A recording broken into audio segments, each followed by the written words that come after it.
Hello, Dr. Park.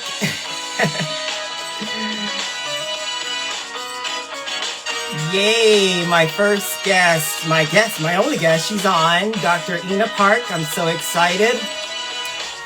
The audience is trickling in. Some of this subject matter may not be suitable for your children, so do govern yourselves accordingly. Yay. Dr. Park, is just me and you for the moment, but my guests are often slow coming in. They pop in around the 1:10, 1:15 hour.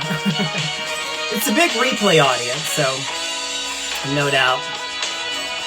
Yay, I can hear you. Actually, no, I can't hear you, but I'll be able to hear you once I get you on live, so you'll be fine.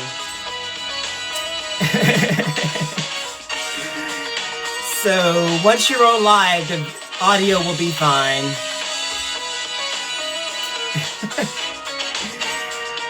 Yay. So I guess people had a very busy weekend. They're slow trickling in here, but they will be in here shortly. I have a huge replay following, so I never worry about the live audience. All right. Everybody had a good week, I'm assuming? Yeah, I did. It was sunny skies here in Los Angeles, California. Up and down with the temperature. Some days warm, some days cool. But it's pretty much par for the course in beautiful southern sunny California. I believe Dr. Park is in the Bay Area, so the climate is always a little bit different up there. All right, folks, we are talking about Strange Bedfellows, an incredible book by my guest today. Cannot wait to share with you guys some of her research and her findings from her lifelong career. I know, it's cold. Yes. What's up, Donna? Can always count on Donna. Yay! Donna got your tea. Yes, she did. You'll be repping for Soapbox Sunday Nation. Tell everyone about my platform, Donna, there in the Houston area. I know. Yes, as I said earlier, Donna, this is a grown folks conversation. So you might want to govern yourselves accordingly if there are kids around. Folks, welcome to Soapbox Sunday. I am Jermaine Taylor. Folks, we don't shy away from much here on the Soapbox, as I'm of the notion is that you can't heal the things that you don't talk about. And today is no different. Sexually transmitted diseases have always been commonplace in our world, and that's just the way it's been for, since the beginning of time. That statement alone can pretty much ease a multitude of anxiety. However, we're never without hope. Education is always the first rung of the ladder. And today we are here to do just that. We have someone here to educate us. We have Dr. Ina Park here to broaden our minds. She is the associate professor in the School of Medicine there at the University of California in San Francisco, and she's also a medical consultant for the CDC. She wrote this really incredible book entitled Strange Bedfellows, folks. It's a very humorous read, but it pretty much chronicles her adventures and the science and her history and the surprising secrets of sexually transmitted diseases. So hold on, folks. We are going to get Dr. Ina Park on the soapbox. Hold on. She is jumping on the soapbox as we speak. Yay. So excited about her. I love it when I get wonderful referrals, and she was indeed a referral for me. So I'm so glad that she was able to make time out of her busy schedule, out of her practice, to jump on the soapbox and educate us about this very needed subject. What's Hello. up, Dr. Park? How are you? What's up? Oh my gosh. I'm on Soapbox Sunday. Yes, you are. Like I said, my audience is hugely in replay. They often watch it throughout the week, as 1 o'clock on Sundays is kind of a hard time, but the knowledge will be out there. I am so glad that our paths crossed. Do you hear me? This book is amazing. I didn't expect to laugh as much as I did when learning about some of the things in, STD infections that I pretty much thought I knew, to be honest with you. But there's a Mm-hmm. world of it that I don't. I test regularly and I pretty much try to keep myself informed of what's going on. Excellent. This has been your life. And I'm very interested in knowing, what was your inspiration to the humorous approach to this book, Dr. Park? I mean, it's got to start. So in one of the chapters about the vagina, I talk about the fact that my first name rhymes with vagina. So you have to have a good sense of humor when you Yes. go through life, having a name that rhymes with, a genital organ. So let's start with that. But, the thing is, Jermaine, is as you mentioned in the intro to this segment, that STIs are so incredibly stigmatized. And I said, the thing is that when we're afraid of something, we run from it, right? We try to hide from it. We try to avoid it. And when we think something is interesting or funny or fascinating, then we turn towards it with interest, right? So I wanted to use some humor to draw people in, to disarm them, to be like, wait a second, I'm reading about STDs and I'm laughing. What's going on? So that's why I decided I would try to infuse humor throughout the whole book. And the thing is that I'm not obviously making fun of anyone or any STI. What I'm trying to do is get people to relax a little bit when we're talking about the topic. It's an icebreaker. Do you actually use that approach when you're doing lectures and public speaking? Do you try to infuse it in that regard as well on those platforms? Yeah, I mean, and I just can't help myself because this is just the way I am. So I can't be anything else than I am. And this is just how I conduct myself. So that infuses into everything, the writing, my public speaking. And then of course, like when I write in a professional capacity, like if I write for the CDC, I'm not throwing in my penis and vagina jokes, but I'm keeping it clean. Although I don't think they would bark at it, because anytime you can make people laugh, there's a common denominator there. So I feel like that's a really great tool that you have. When you were settling and when you were in school and you were declaring, I don't know what the jargon is, when you decide what you want to practice when you're in medical school, did you know early on that this would be the pretty much medium, or I guess the practice that you would settle on, or were you just carefully guided, or was it a rock that hit you on the head? Like, how did you settle on this practice? Well, I mean, even to get into medical school, I was already involved in sexual health work, doing health education, and I had dressed up as a giant condom and wrote my medical school essay about that. So I was always interested in sexual health, but I did not know really until I actually got into my residency and I was doing research in HPV, which I talk about in the book as being really a universal infection that every single one of us who has sex is going to get. And I was looking really closely at the link between HPV and anal cancer, which, affects HIV positive men who are having sex with men, as well as folks who are HIV negative, and affects women as well. So I got really interested in HPV, and that got me sort of back into the field. I had left it for a little while, after college, and then HPV got me back in. It was my gateway STD back into the field. And then after I did my residency training, there was a fellowship opportunity actually at UCSF, UC San Francisco, where I am now, in sexually transmitted disease, both doing the clinical practice and doing the research. So once I put my toe back in, I was like, I love this place. The people who work in this space are so funny, and they're so open-minded and so sex positive. I was like, this is the place for me. Yeah, you have a fan out of Houston, my friend Donna. All right, Donna. You're a giant condom costume. She loves it. Great. All right. So let's talk about the evolution of its nomenclature. Yes. I wasn't really around or aware of, STD infections when they were calling it venereal disease. Yes. I would hear it referenced in like older television shows, and it always has such a bad connotation. Right. And then I come to know it more as STD, sexually transmitted diseases. But you quote in your book, there's a push to now term it as STI, sexually transmitted infections. Why do you suppose that's necessary, Dr. Park? You know, some folks feel, well, it's more scientifically accurate because there's a lot of infections that don't actually cause any disease. So when we talk about HPV, we talk about, that's often a silent infection that doesn't actually cause any disease. Even things like chlamydia can be silent infections and not actually cause disease or inflammation. So, people can just have it hanging out there. So folks felt like STI was a little bit more accurate. And then some folks feel less stigmatized having an infection rather than having a disease. I mean, Yeah, the the truth is, name disease is a little scary and it's a little off-putting. bit scary. I mean, and the Yeah, truth is, you don't want any of those in your pants, really. right, An STI or an STD, but I feel like whatever is less stigmatizing, I'm all for it. And right, so STI is being used a lot through the field. In the CDC, for example, they still use STD because they are actually studying the diseases that these infections cause. You know what I mean? Like gonorrhea causes a discharge, chlamydia can cause a right, discharge. Those right. are actual diseases. So we study both the diseases and the infections. But in general, we're moving towards, STI. Yeah, which I think is a very positive way to approach it because I feel like it would even less stigmatize it, if you Yeah. will, knowing it's an infection as opposed to a disease. Yeah. What is the earliest outbreak of an STD on record that you know of?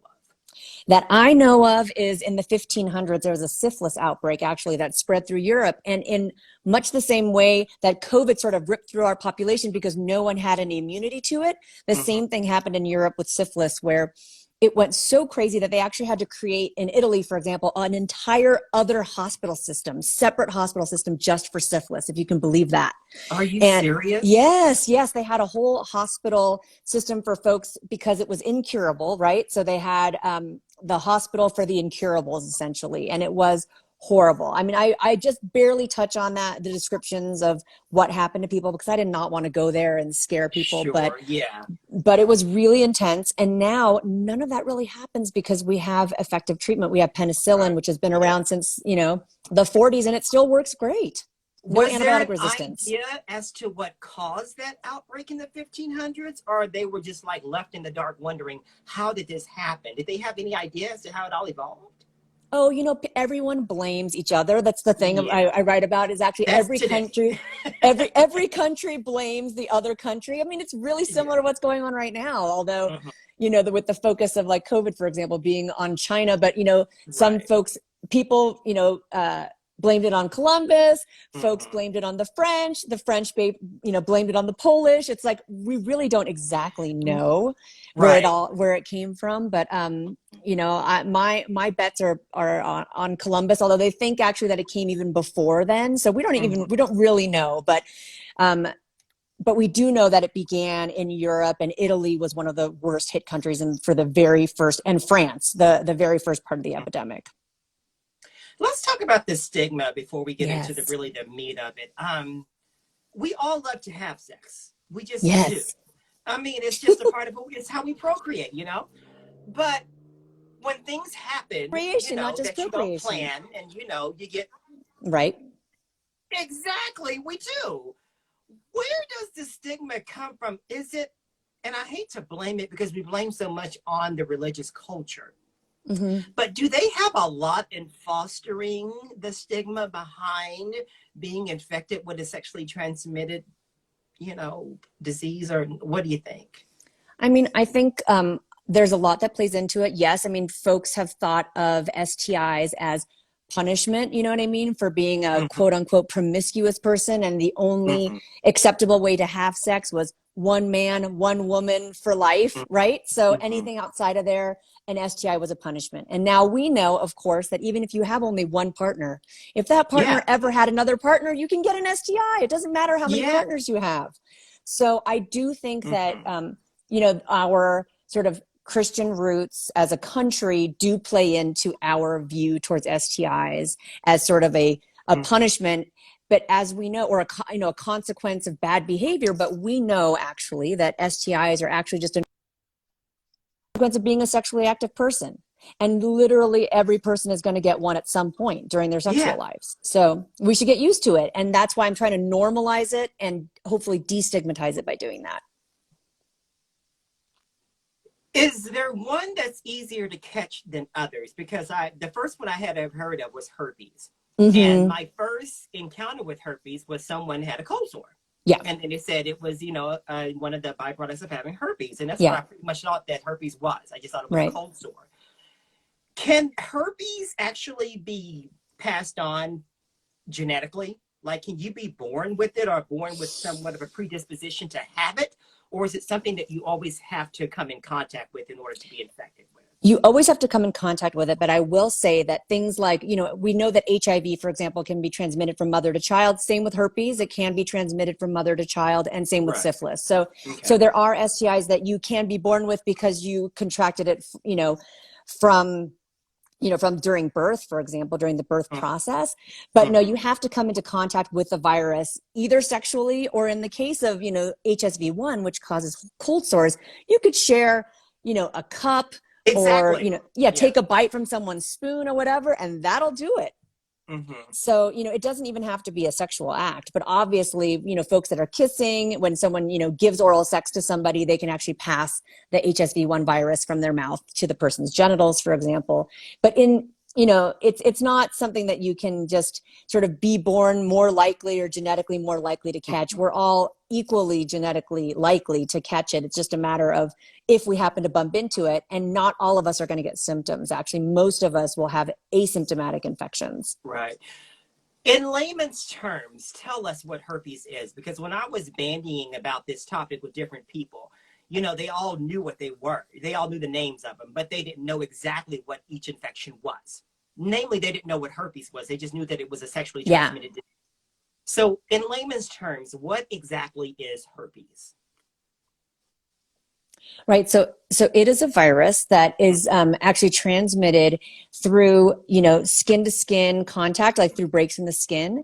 And what it does, there's actually two main types that we talk about when we talk about sexually transmitted herpes. The first is HSV1, which causes cold sores, but can also affect the genital area. And then there's HSV2, which pretty much only affects the genital area. It's rare that someone will get HSV2 in the oral area.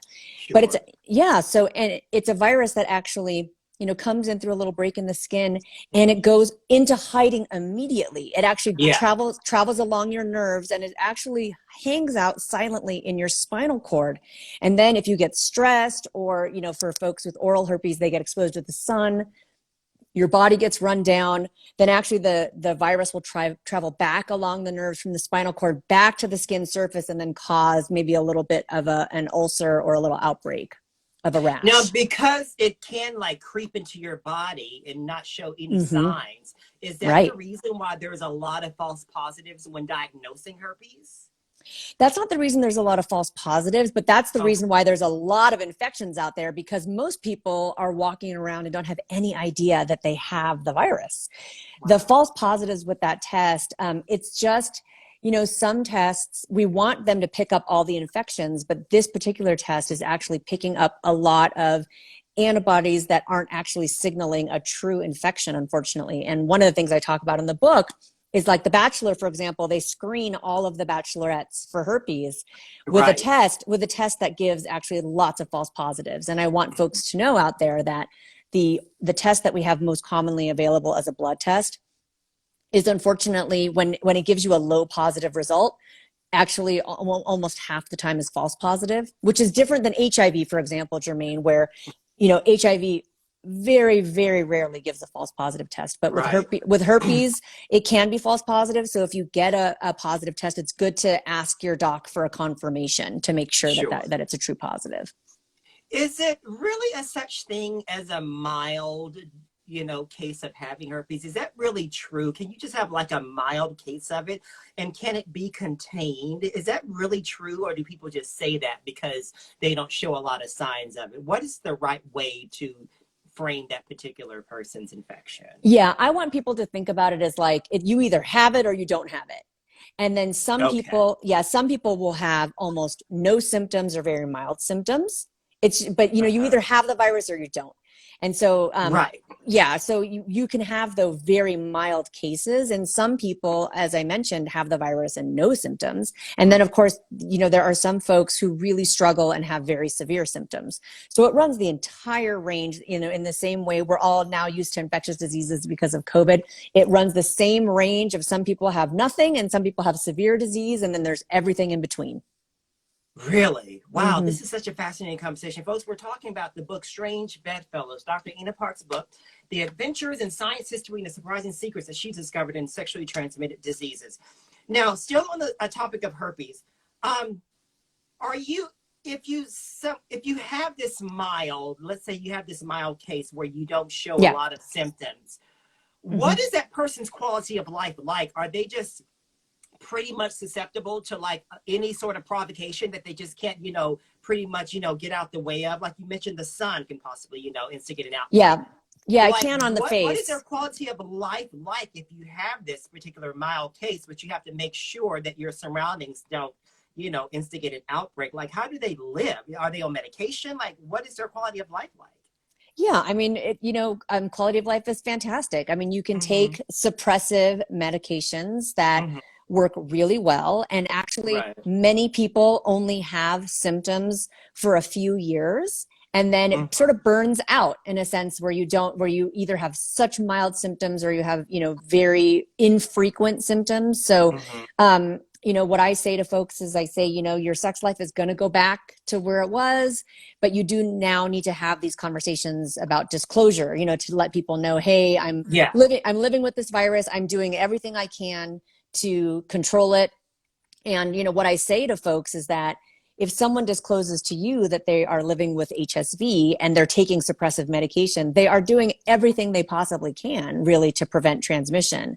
And you're more likely to catch it from somebody who doesn't know their status.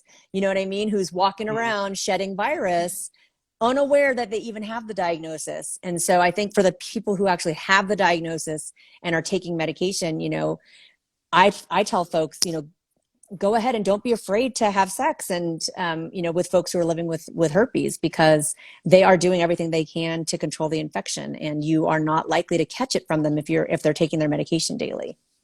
You spent a lot of time on pubic grooming in the book, talking. Which is, I like a clean workspace too. But you, but you Exactly. mentioned you mentioned a lot about pubic grooming and the way that it opens you up to a lot more infections. Um, why do we continue to do it? I mean, like, is it just something that is it just a risk that we're just going to take for the sake of our vanity, or like what is the psychology behind that, if you will? I think I was just thinking, I'm like, I wonder if he's ever talked about pubic hair on Soapbox Sunday. This might be a No, we have first. not, and it's coming up. We don't shy away from much. I put a disclaimer: this may not be for the young at heart or your young ones, so get them out the That's room right. because we're having a real grown folks conversation. But pubic So grooming, you know yeah. what? Yeah. So I don't know why. I don't know why pubic hair has become the enemy, but somewhere around the like Y2K, everyone's pubic hair started disappearing, and I don't know. I'm not exactly sure why. I think it's Right. and for some people it's a fashion statement. Like, Right. you know what I mean? They trim most of it and some people cut little designs into their pubic hair, and Yeah. I get that. And then also some people just don't want to have any at all. And that is Sure. the norm, I would say, for most of my patients now. I have not seen pubic hair in a while. Yeah. Well, for one, with a lot of people, and I guess present company included, it's a hygiene issue, Yeah, right. because hair kind of holds, odor. It So, does, there's right. that aspect to it. Yes. But when I read your book, I was like, wow, should I be doing it as often as I do it? Because I don't want to open myself up for any infection due to my vanity. Well, can I give some practical advice? Well, so first of all, I have to say, like, during the pandemic, I do think some people gave up because they're like, what's the point? Like, I'm not going to I'm put not on going real out anyway. I'm not going out. No one's seeing it. I'm not going to put on real pants, and I'm not going to do my normal pubic hygiene routine. But so I have to Right. say though, that now where things are opening up, people are back to taking off their pubic hair again. You can really mess up your skin and Yes, you can. cause lots Ingrown of tears hairs. in the skin. Yeah. Yes, all of Yeah. that. And I tell a story of somebody who he had gotten treated for warts, so he had a little HPV in that area at some point, right? Hmm. And then, Hmm. but he was going out on a date, and then so he took a razor, and he was in a hurry. Yeah. So That's in like the book. yeah, so he took it off really fast. Yeah. And then it just created all these little traumas to the skin, and then he ended up with like 50 warts, this poor guy. So my point is that, do it with do it with shaving cream or lubrication or something. Yeah. And don't do it in a hurry right before you're going to go rub up against somebody new. Sure. You give yourself like, if you're like, maybe I'll go out tonight, do it in the morning and give your skin so an entire day to heal. Yeah, exactly. Yes, exactly. Yeah.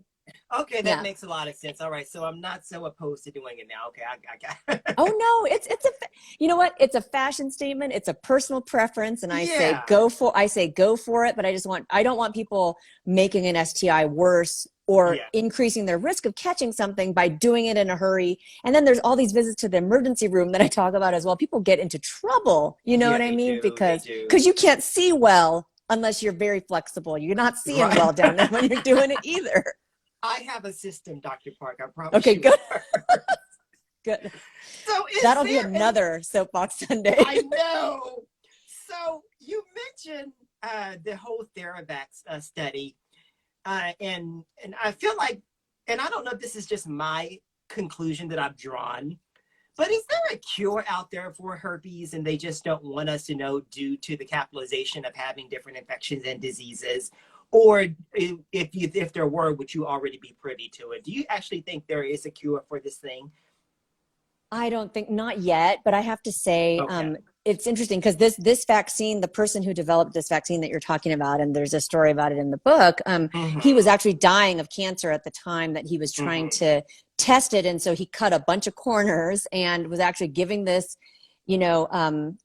vaccine in like Holiday Inn motel rooms and not like in a controlled clinical trial setting. And so actually there's a biotech company actually took it over and is going through all of the usual FDA approval steps. And this vaccine did work. They did a couple of very early studies. It did work for some people who were dealing with some really severe, to not cure them of the virus, but actually have them stop having outbreaks altogether. So, and there are other, just so with the new technology that was being used to develop the COVID vaccine, people are looking into new herpes vaccines. So there is some hope that a cure will be at least on the horizon, or a vaccine to prevent might be on the horizon, but we are not there yet, Jermaine. So we're not hiding anything. What I was comparing it to, because it seemed as though the COVID vaccine was so accelerated. Yes. And I was like, wait a minute, she's talking about this guy who had to go out of the country just to, even do his trials, and people were showing signs of promise. And so I felt like Big Pharma was like, wait a minute, we're making money off these infections. People aren't dying, but they're still, coming to us for different treatments. So maybe let's make more money out of this before we start finding ways to cure people. So I was pretty much, it was the juxtaposition, what was going on with COVID versus what I was reading in your book, and wanting to know, thinking, well, wait a minute, is there really a cure and they haven't told us, or what? So that's why I wanted to bring that question up to you. And you're saying, and no one's really, and really the drugs used to treat and control herpes now are both generic. And so no one's making a lot of money off of those drugs anymore. But, and when a new vaccine comes out, I'm sure that, some company is going to make some money off of that for sure. But no, there's nothing exciting to tell you, unfortunately, on the herpes cure horizon, but I will certainly let everybody know, and I'll be shouting it from the mountaintops when we have it. And we appreciate it. Be the first one to break news on Soapbox Sunday, if you will. I need the rating. That's right. So, I'm clapping.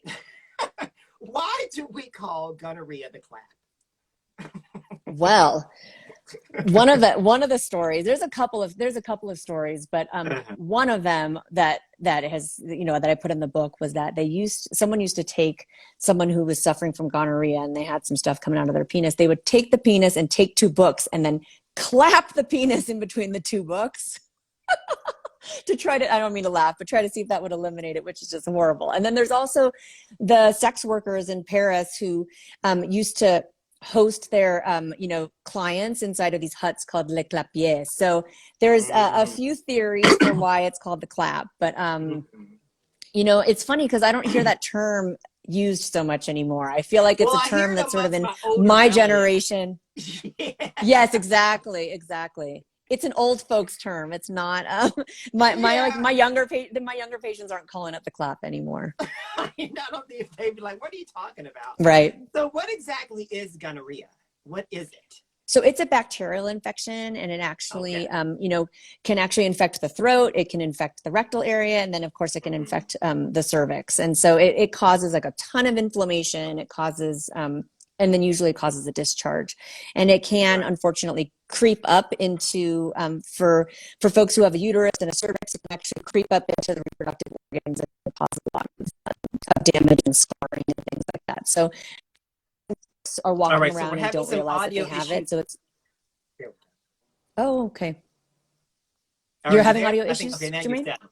No, Yeah. now we're settled. It's just a little bit connection issues, I think, where you are in your house, but it's totally fine. You're back now. Yay. So can one Okay. be, okay, so do they all have similar like symptoms? Like, can you think you're diagnosed with one thing and then you really have something else? Like, Oh my God, do totally. gonorrhea and syphilis and chlamydia, do they all share the same symptoms and you just don't know what you have? Well, gonorrhea, chlamydia, mycoplasma, trichomonas, there's a bunch where there's an intersecting of really similar symptoms. So you have no Mm-hmm. idea what bug you have unless someone goes and tests you. And then Mm-hmm. things like syphilis are really different because they cause a rash or they cause Right. a little ulcer.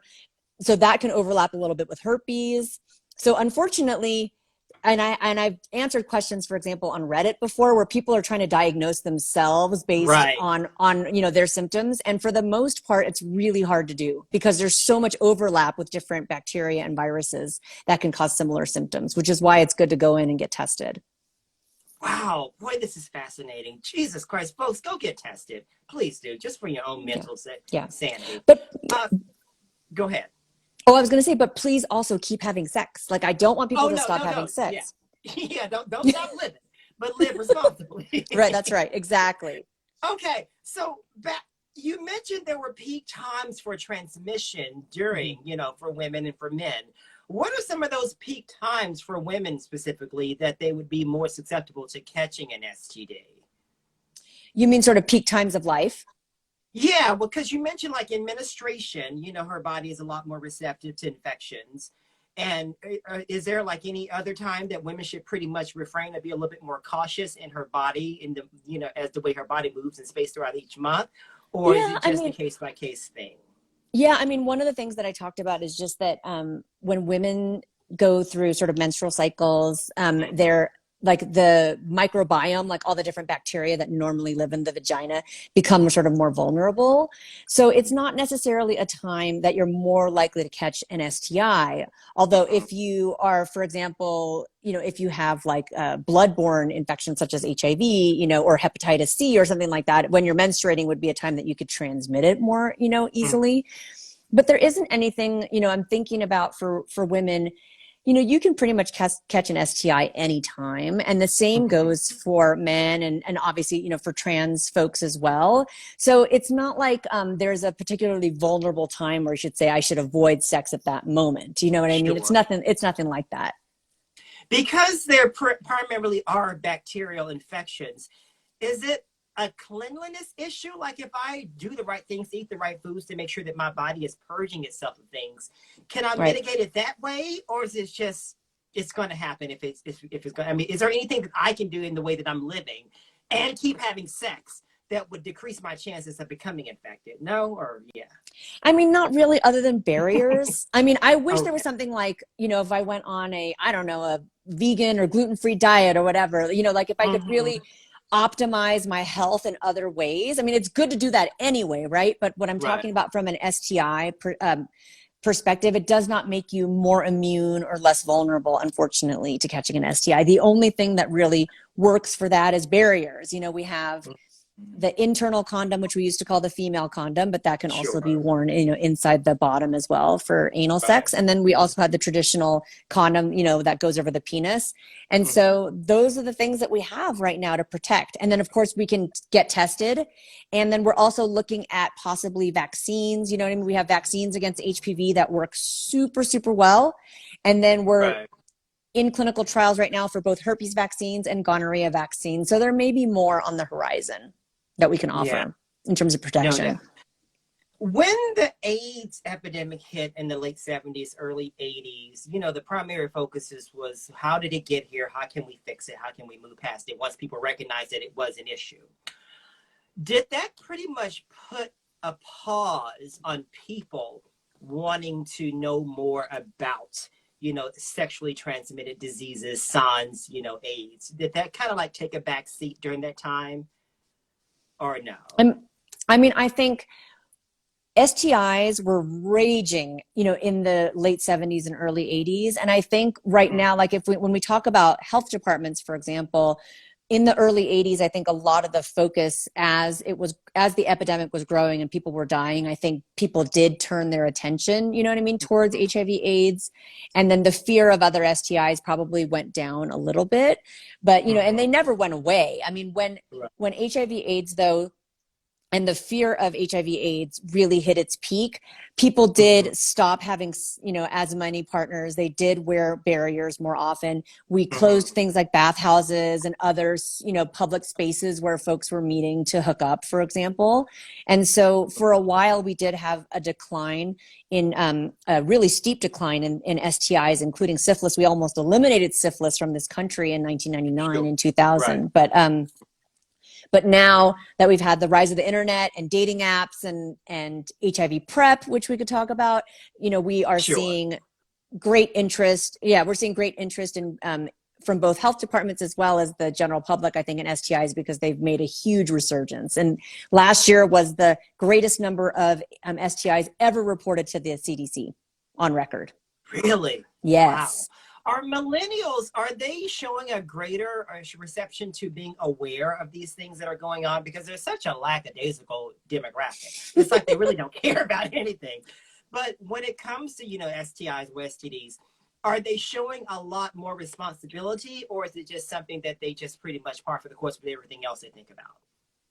Well, like I can't make, I can't generalize so much about millennials. I mean, I have to say though, in general, folks in that generation who are my patients are more sex positive. I feel like maybe they're getting better sex ed, coming up through the ranks than I did. I mean, all I got, I don't know what about you, Jermaine, but all I got were those like really scary pictures and like being told don't do it, essentially. I didn't get anything. I learned my sexual education for the most part through friends. And one of my best friend is actually on here. And I'm pretty much, she would share the same sentiment. Our parents didn't really sit us down and educated us about sex. They just didn't. So I pretty much learned from friends. As I got older, I would mesh and read, but there was no formal education. So where are the millennials getting it from? Is there like an education? Are they sharing with each other? Is it because of the web? Like, how are they beginning to become so sex positive? Yeah, I mean, I think folks have. I mean, I don't know if someone Miss Delta Diva said nope. So I don't know if they're. Yeah, she's my best friend. No, it wasn't our culture. It just no, and the thing is I don't know. I do know that some folks, some millennial folks, and actually Gen Z folks who are younger than millennials are getting that education in school that we did not get. Maybe it's not as comprehensive as I would like, but it's better than what we got, which was basically nothing. Oh my God. And even Donna said her mom was an OBGYN and she didn't get any education at all. Wow. I know. That's very interesting. I know. I feel like my parents' approach to it was basically like, don't do it or we'll kick you out of the house, which was absolutely not helpful. You know what I mean? Yeah. And then right now, because of the internet and just the people's level of connectedness. And then a lot of my patients are also like getting their information, unfortunately, from places like Reddit, which may or may not be accurate, as you can imagine. And then there's also lots of folks on social media who are actually, right. No, I mean, and it's a normal thing to do, right? Say like, hey, I'm going to crowdsource, some answers to my question. And then there's also lots of great people who are giving sex positive and accurate advice, online as well in social media spaces. So I'll just, shout out Dr. Jen Gunter, for example, who's putting out a lot of very, useful and scientifically correct information. So I think they have greater access to information than we had, Jermaine, when we were coming up, through the ranks. Yeah. Right. Let's talk about contact tracing. Is it ever reliable, or is it just something that you just have to do for the sake of just saying that this is a necessary step we have to take, knowing people aren't going to be forthcoming with what they've been doing? Why do we still have contact tracing if people aren't going to be as forthcoming as we need them to be in order to find the root of the issue? I don't think people have ever been as forthcoming as we want them to be about it, but I think maybe it was. Because I'm not going to tell you all my business. No, but I have to say though that it was a little bit different, and contact tracing actually started in the 30s for the control of syphilis. But back in the 70s, I interviewed contact tracers who were doing that work back then. They were like, they would go and hang out in the neighborhood with the biker gangs, at the bars, with the sex workers. They would have the sex workers calling their house on the weekends, and so they were much more embedded in the community. So then you had that trust. Whereas now a lot of the contact tracing is done, either online or over the phone. And, someone calls you and they're like, I don't know you. I'm not going to tell you anything. Yeah, because it's like an intrusion and you're like, who is this? And or a scam. So I don't know what the future of contact tracing is going to be, Jermaine, because what is really hard right now, which you may know because, either you have used a dating app or I know you have friends who've used a dating app if you haven't, is that sometimes when people are hooking up using an app, they let's say the sex was not good, right? And then you're like, you block the person. And then if someone calls you 3 weeks later and says, you've been exposed to syphilis, and you're like, oh my God, I don't even remember who that person was. And I blocked them. So I can't tell you who it was. Yeah, it's so wide open. How do you even get to the root? Especially if you're very active, if you know what I mean. Yes, exactly. No, and how do you get to that one person? Yeah. It becomes really difficult. So if you had that person's contact information, like you had their cell or you went to their house or something, like you can give some information. But if if they came to your house and then you actually blocked them because you didn't want to talk to them anymore, you may have no idea how to get back in touch with them. So that makes the contact tracing a dead end right there. You see? And so if you can imagine, there's lots of dead ends happening, which is why when we use contact tracing for syphilis, it's just not working so well. And that's why the syphilis epidemic is a little bit out of control as well, is that we cannot control, we can't stop, and break the chain of transmission if people can't get in touch with their partners. Yeah, no doubt. So Bob Cohn, the epidemiologist, your colleague there, I would love to meet him. It's funny because you say you can't get anything by him. Right. I just want to meet him for the simple fact that he has an 8-foot cardboard penis cut out in his office. Yeah. I mean, if we had more contact tracers like him, I feel like, we could get a little bit more information out of these people who are kind of, trying to pull wool over our eyes as opposed to, being honest with us. So untreated STIs that lay in your body for years, what can they lead to, later on in life if you just never were diagnosed with something? Well, so, unfortunately, and one thing I do talk about in the book is the Tuskegee syphilis study, where they actually had, Black folks, Black men who were living with untreated syphilis for many years. And as you know, they could transmit it to their partners, they could transmit it to their children, through the mother. And then some of them ended up with, heart issues like damage to the cardiovascular system, brain damage, nerve damage, even death. So it can be a very serious thing, but luckily, the testing is pretty cheap and it's pretty accurate as well. So that's what we have is the ability to go out and get tested. And so something like syphilis, you can live with for 20 years and have no symptoms, which is why if you are sexually active, don't wait 20 years to go get tested and, find it late stage when it's too late to do anything about it. In a full disclosure here, it was until I got maybe like in my mid-30s, early to mid-30s, as to when I became a lot more disciplined. Right. And my approach to making sure that my sexual health is where it should be. Right. And it was as a result of me, getting my, every 3 months HIV test. That's what I do. And it was all baked in.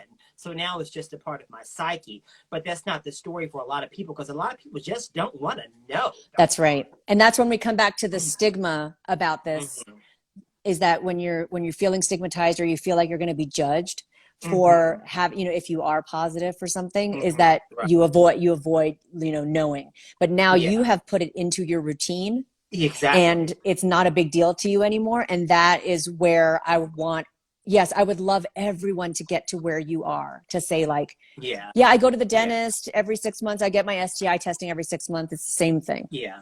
I'm also a bit of a hypochondriac too. Like you mentioned going to Reddit. I will self-diagnose myself behind anything. And I'm a little crazy because my brain is wired that way. But, but it works to my good, in regards to keeping myself healthy, although I can chill out a little bit. And I'm guilty too.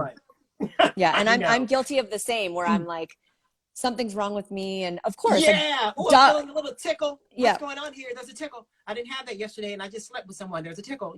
Stuff like this is just weird. So I need to, maybe I just need some hypnosis. I don't know. So you were talking about disclosing your status to, partners. What are some tips that you could give my audience as to how to share that you are infected with someone, to kind of, ease it and sugarcoat it and, keep them in your good graces at the same time? Like, how do you even approach those conversations? So I think it's good to have those conversations before you have started getting intimate, because when the clothes have already started coming off and then you interrupt it to have that conversation, that's not a good time, right? Everyone's not in the right headspace for it. So I think talking about it up front, I have to say that when it comes to HIV, for example, some of the apps actually have it so you can put it on your profile, so you don't even have to have the conversation, which is, really helpful. But they only have that for HIV and for folks who are negative and maybe taking PrEP, but they don't actually have it for STIs. So I think it's good to say hey, you could say something like, hey, I have HSV2. I haven't had an outbreak, and let's say I haven't had an outbreak in 5 years, but I wanted to let you know, what's your STI status? And it's just, something that simple. It doesn't have to be a long drawn out thing. And then hopefully the person will say, thank you for telling me, and ask, whatever questions they want to know. But that's the point. The disclosure point is the point in which sometimes people will get rejected by a partner because they freak out and they don't have enough information. So do you find that option present on even heterosexual apps? Because I just know about the gay apps. Is that option present on heterosexual apps too? At least not the ones on the match group. So I didn't think it was. No. It's like, I feel like they shy away from that because, they don't have the stigma of having a disease that's associated with their culture. Right. So, so I feel like you pretty much have to use your words that I tell my nieces and nephews and ask people. Yeah. Yeah. And you know what, my patients have said is that they develop a very short couple minute TED talk or whatever that they give to their prospective partners to say, and to tell them as well, you tell them that you're positive, tell them what you're doing to control it, and then let them know, if you haven't had an outbreak in 10 years, you're really not shedding virus very often at that point. You know what I mean? Right. After the first 2 years, for example, you're only shedding the virus on 10% of the days out of the year. So you're not even contagious really, for very much time out of a given year. So I think it's good to make those conversations though up front and early on, and don't do it after. What happens and what people get upset about is when you have the conversation after the fact, you already had sex and then you tell them. That doesn't go well. Yeah. Do you anticipate a very huge spike in infections due to COVID and us being in quarantine, as we return to normalcy, and all of a sudden we're just pretty much, running because the gates are open? I do. do you really? I do, and I have, and I actually just published a opinion piece in the New York Times on the 18th of this month to say, or actually, the 18th of April, to say it's going to be game on. Roaring 20s, redux. And I just think people are going to go nuts. And I think that's, people have been cooped up for too long, especially the folks that are most sexually active.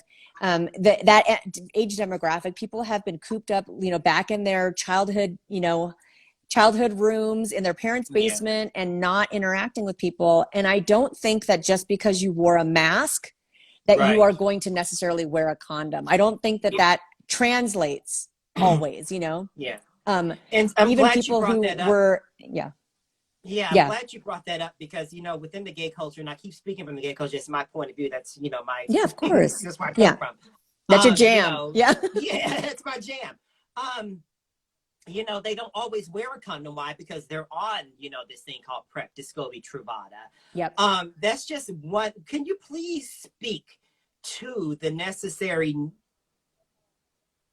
and I don't want to turn my guest off, but speak to the advantages of PrEP and having, protected sex at the same time. What is your healthy approach? Because I am on Descovy, but I will wrap it up. Yeah. Is that me being a little bit too in my head about catching something, or am I just being responsible? Well, I think you're being highly responsible, Jermaine, but I'll tell you that some folks, and this is true, is that some folks hate wearing condoms, and some They folks do. have problems with. Some people have problems with keeping an erection when they put on a condom, which I'm sure you've experienced. That Yeah. that's out there as well. And Yeah. so Right. so I want to meet people where they are, and I will say that PrEP, which we talked about, it's an HIV prevention pill that most people take Right. daily. Yeah. It has been a godsend, like it really has. And Mhm. and it does nothing to protect you from STIs. So what you are doing is, That's what I was definitely going to highly say. It sort responsible of opened the in terms of floodgates protecting with yourself from STI STIs. infection. Exactly. Yeah. So it's like Yes, it it was did. like I a mean, double-edged sword. it is Go ahead. definitely. Yes, it is. No, it's Yeah. true, because some people said, I am taking PrEP. HIV concern is out of the way. I don't Mhm. care about STIs and I'm just going to go for it. And I Right. say, okay, if you're going to do that, that's fine. But then then you need to be testing every 3 months at Yeah. least, Yeah. so you can nip it in the bud and then Mhm. not be spreading, infections super widely before they get out of control and cause a really big outbreak, for example. So, and then what you're doing, which is actually double protection, right? You're getting the STI protection and the HIV protection. Nothing's getting Yeah. in there, Right. Jermaine. So Well, it's just like I said, I'm a bit of a hypochondriac, and it's just, things that I can prevent, I'd like to, but yeah, every now and then things will sort of fall through the cracks. No, but I've just noticed in my culture, because they are on, a lot of my, colleagues and yeah, friends that are on PrEP, you know, their STI awareness is just out the window. They don't care. And they can be walking around with all sorts of things, and all right. of a sudden, there's these huge outbreaks. Like a couple of years ago at this party that a lot of my culture they go to every year, there was a huge meningitis outbreak as a result of no one really Yes. knowing their STI status. Now, how does meningitis, and I'll have to kind of bring this home after this one because we only get an hour. How does meningitis factor into the whole Yeah. STI conversation? Are you there? But so I want folks to think about, like, so there what yes, I'm here. Can you hear me? Okay, cool. Uh-oh. Yeah, there you go. Yeah. No, Can you're you hear there. me? You're good. All right. Okay. Yeah, Yeah. so good. I was going to say, I want folks to think about, just so people know, there was a meningitis outbreak among gay men in Los Angeles a couple years back. And I want folks to think about it really similarly, like we might think about with, COVID, for example. Like, it's not infection, but anything that gets you close enough to other people where you're sharing saliva, sharing the air, sharing spaces and whatnot, can sometimes transmit other infections. And this actually happened to be in a cluster of folks that were having sex with each other. So, meningitis is something that can be transmitted just from living in super close quarters with other people, because a lot of outbreaks happen in college dorms, for example, Mm-hmm. where people aren't Mm-hmm. necessarily having sex. So, Mm-hmm. LA was actually doing a vaccination campaign, for gay men for a Yeah. while, Mm-hmm. to prevent that. But I want, we only talk about on this, on this show, and in my book, I talk about just a handful of things that can be sexually transmitted, but lots of infections can be sexually transmitted that we aren't Yeah. talking about here today. And it Yeah. includes things like, like meningitis, but you're like, I don't think about that as an STI, and it's not traditionally one, but it happened to Yeah. occur because lots of people were in close contact with each other, Yeah. and in like group And that's and how group the narrative situations got, as well. yeah.